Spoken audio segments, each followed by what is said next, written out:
देखा बहुत मेहनत के साथ हमने इस पाइप में सांप को पकड़ लिया है। तो यदि आपको वीडियो पसंद आए तो वीडियो को लाइक कर दो, सब चैनल को कर दो सब्सक्राइब।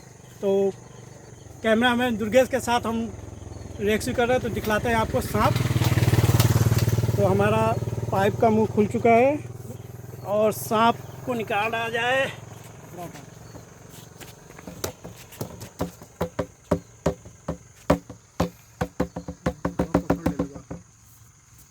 बुरा पकड़ लेने वाला बता। तो लग रहा है इस साइड में रुका हुआ है क्या यार? आगे आगे आगे आगे।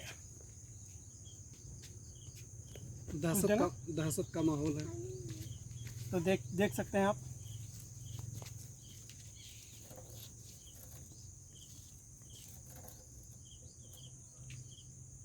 ये वो सांप है जिसको पकड़ा गया है। ये फिर पाइप के अंदर घुसने की कोशिश कर रहा है।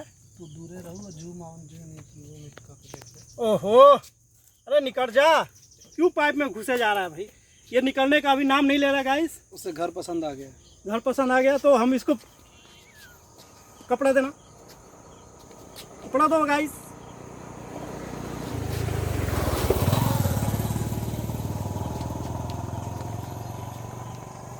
तो ये रहा। ओहो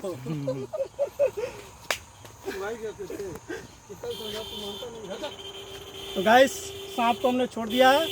तो मिलते हैं नेक्स्ट वीडियो में, तब तक रखिए अपना ख्याल। Bye bye.